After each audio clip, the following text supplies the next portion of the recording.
what exactly defines the birth of a nation? Are all nations born out of war and conflict?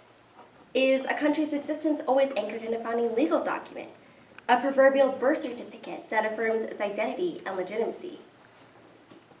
The establishment of the United States was no easy feat. It came at the cost of thousands of lives and at the sacrifice of tens of thousands of civilians. It was a complex and grueling process. A binding legal document only resulted after years of hardship and bloodshed. And while in the history of the world, many treaties have been signed in Paris, France, few treaties have been more fundamental to the founding of America than the 1783 Treaty of Paris. Finalized on September 3, 1783, the treaty allowed England to formally recognize the United States' independence and define the American border, thus officially concluding the Revolutionary War.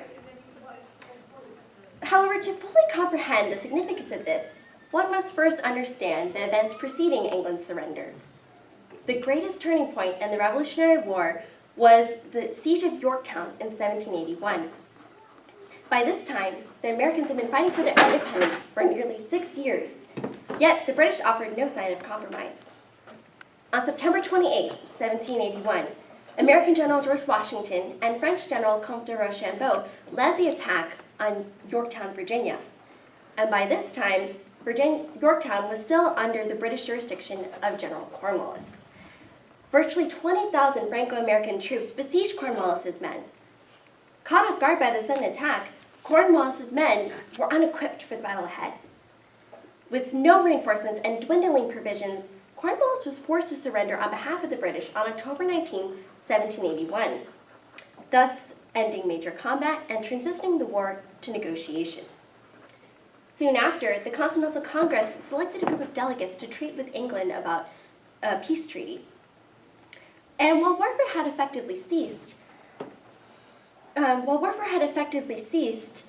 the quote, process of achieving peace was long and complex, says the Association of Mature American Citizens.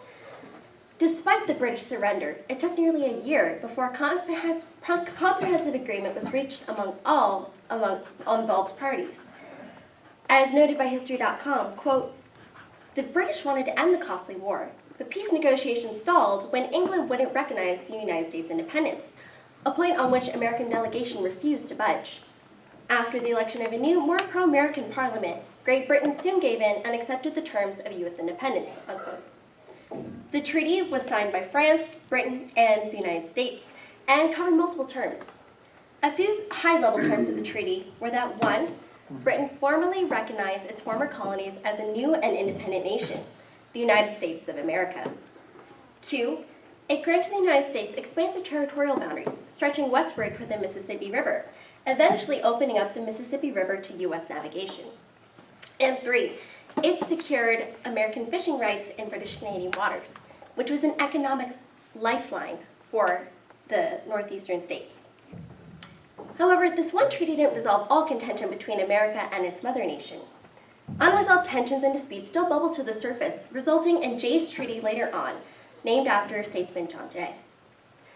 The Treaty of Paris marked a pivotal moment in both American and global history, securing U.S. independence and putting global powers in check.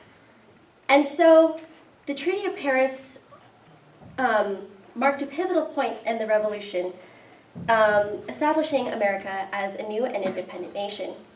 And so while the American Revolution might have begun with war and conflict, it didn't end there. As historian Joseph Ellis once said, quote, the Treaty of Paris did more than end a war. It began a nation. It was the diplomatic birth certificate of the United States. Thank you.